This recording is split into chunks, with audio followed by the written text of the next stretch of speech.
اس کے بعد حضرت نوح علیہ السلام نے شیر کی پیٹھ پر ہاتھ پھیرا تو شیر نے ایک زوردار چینک ماری اور بلیوں کا ایک جوڑا اس کے نتنوں سے باہر گرا۔ بلی کے اس جوڑے نے کشتی میں موجود تمام چوہوں کا خاتمہ کر دیا۔ اس لیے اگر آپ کے گھر میں بھی بہت زیادہ چوہے پائے جاتے ہیں تو کوشش کریں کہ گھر میں ایک بلی پال لیں۔ بلی نہ صرف گھر میں موجود تمام چوہوں کا خاتمہ کر دے گی بلکہ بلی گھر میں رکھنے سے گھر میں برکتیں اور رحمتیں نازل ہوں گی۔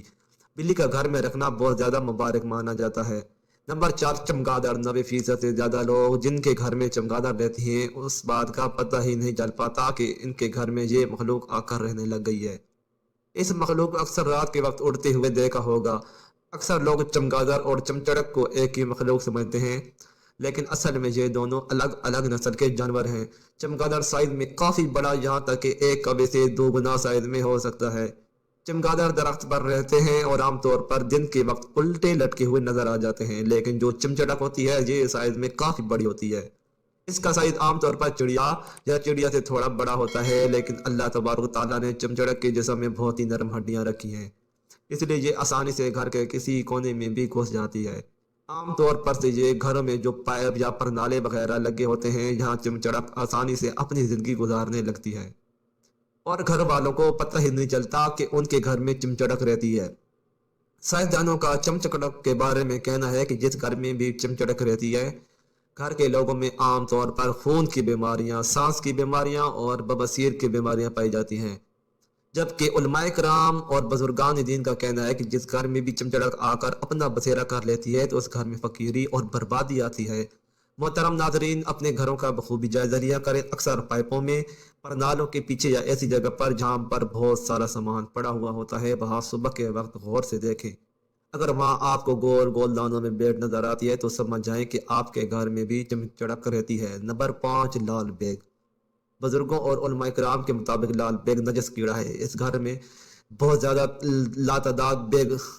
تعداد میں بیگ پائے جاتے ہیں، اس گھر میں رحمت نہیں آتی اور بے برکتی اور نحوست اس گھر کی قسمت بن کر رہ جاتی ہے۔ سائنسدان پہلے لال بیگ کو بے ضرر کیڑا مانا کرتے تھے، لیکن جدید ریسرچ میں یہ بات سامنے آئی ہے کہ لال بیگ بہت ہی زیادہ خطرناک کیڑے ہوتے ہیں۔ لال بیگ ایسے کیمیکلز کو چھوڑتے ہیں جو دل کے امراض پیدا کرتے ہیں، جبکہ یہ بات حقیقت میں سامنے آئی ہے کہ جن گھروں میں بکثرت لال بیگ پائے جاتے ہیں گھروں کے رہنے والوں کے پیٹ میں کیڑے ہو جاتے ہیں۔ اس لیے اگر آپ کے گھر میں بھی لال بیگ پائے جاتے ہیں تو ان سے نجات حاصل کرنے کا ایک بے حد آسان طریقہ یہ ہے کہ رات کو سونے سے پہلے جتنے بھی استعمال شدہ یا جھوٹے برتن ہیں ان کو آپ نے دھو کر سونا ہے، اور جتنے بھی کھانے پینے کی چیزیں ہیں انہیں آپ نے اچھی طرح سے ڈھانپ دینا ہے، اور سونے سے پہلے گھر کا جتنا کوڑا کرکٹ ہے اسے ایک شاپر میں ڈال کر گھر کے دروازے کے باہر رکھ دیں۔ کچھ دن تک یہی معمول رکھنے سے آپ دیکھیں گے کہ آپ کے گھر سے لال بیگ کا خاتمہ ہو جائے گا۔ کبوتر ایک ایسا خوبصورت اور دلکش پرندہ ہے جو ہر کسی کو اچھا لگتا ہے، اور یہی وجہ ہے کہ یہ پرندہ اکثر گھروں میں پالا جاتا ہے اور اکثر گھروں کے علاوہ مزاروں پر بھی یہ پرندہ موجود ہوتا ہے۔ کہتے ہیں کہ کبوتر وہ پرندہ ہے جس کے لیے حضرت نوح نے امن و سلامتی کی دعا فرمائی تھی، اور یہی وجہ ہے کہ کبوتر انسانی آبادی سے مانوس ہے اور کبے کو خوف کی بددعا دی جاتی ہے۔ یہی وجہ ہے کہ کوا انسانی آبادی سے ہراساں رہتا ہے، یہی وجہ ہے کہ لوگ آج تک اسے منحوس سمجھتے ہیں۔ تفاسیر میں ہے کہ حضرت نوح نے جب کشتی کو جودی پہاڑ پر ٹھہرایا تو آپ نے کشتی کا وہ حصہ کھولا جہاں پرندے رہتے تھے، تو آپ نے کوے سے فرمایا کہ زمین پر دیکھ، اس میں کتنا پانی ہے یا کتنا شہر غرق ہو چکا ہے۔ کوے کو ایک مردار جانور ملا، وہ اسی کو کھانے میں مست ہو گیا، واپس نہ آیا۔ اسی سے ایک کہانی مشہور ہے کہ فلاں تو کوے سے بھی زیادہ دیر لگاتا ہے۔ چنانچہ حضرت نوح کو خشک اور سخت زمین کی ضرورت تھی، اس لیے اس کے دیر کرنے کے بعد کبوتر کو بھیج دیا۔ اسے زمین کا کوئی خطہ بھی نظر نہ آیا، اس کے لیے زیتون کا پتھر لے کر حاضر ہوگا۔ حضرت نوح نے اندازہ لگایا کہ پانی کم ہے جس سے درخت ظاہر ہو گئے ہے لیکن زیر آب ہے۔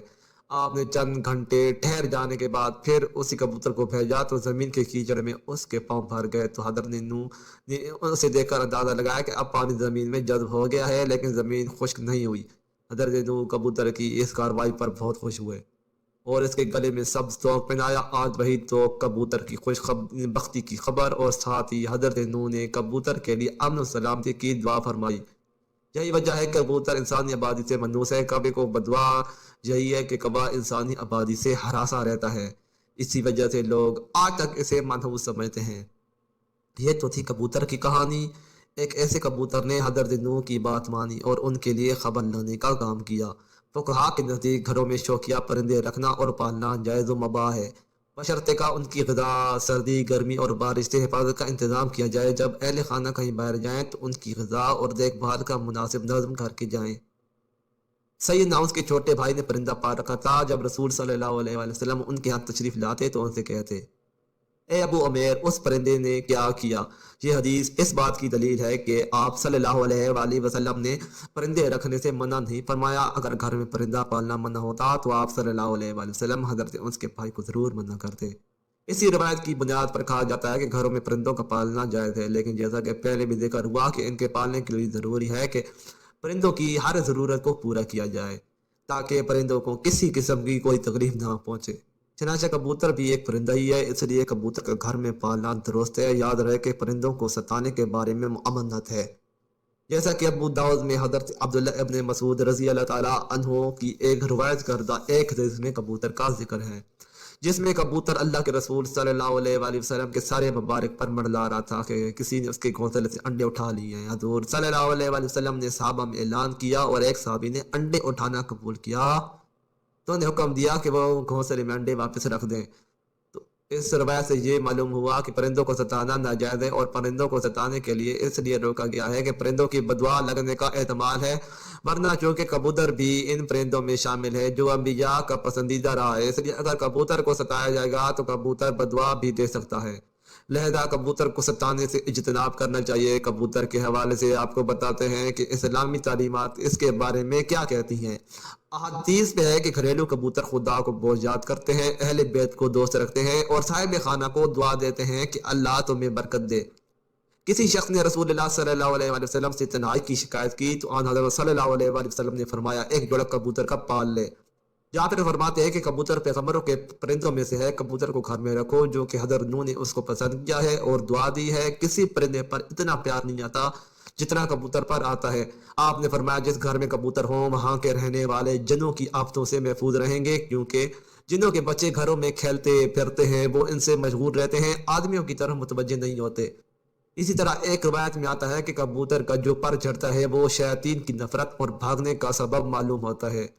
ان روایات سے یہ بات معلوم ہوئی کہ کبوتر کا گھر میں پالنا اور مسجد میں برکت ہے، جیسا کہ آپ صلی اللہ علیہ وآلہ وسلم صحابی کو گھر میں پالنے کا بولا ہے، تو اس سے بات معلوم ہوتی ہے کہ کبوتر پالنے میں خیر ہے۔ کبوتر پالنے کے ساتھ منسلک رہے کہ بعض لوگ شوق سے کبوتر پالتے ہیں، ان کا شوق کبوتر پالنے کی حد تک ہوتا ہے، لیکن بعض لوگ کبوتر بازی کی نیت سے کبوتر پالتے ہیں، اور چونکہ کبوتر بازی میں پیسے اور وقت کا ضیاع ہے، یاد رہے کہ کبوتر پالنا ایک مہنگا اور وقت محنت طلب شوق ہے۔ کبوتر بازی کے مقابلے اکثر سخت گرمی میں ہوتے ہیں، مگر ان کی تیاری سارا سال جاری رہتی ہے۔ شوقین افراد ایک ایک کبوتر پر لاکھوں روپے خرچ کرتے ہیں۔ اعلیٰ نسل کے ان کبوتروں کو خاص طریقے سے تربیت دی جاتی ہے، ان کے مقابلے صوبائی اور قومی سطح پر ہوتے ہیں۔ شوقین افراد آبادی میں جگہ جگہ پنجرے لگا کر اپنے وقت کا کافی حصہ ان پالتو پرندوں پر صرف کرتے ہیں۔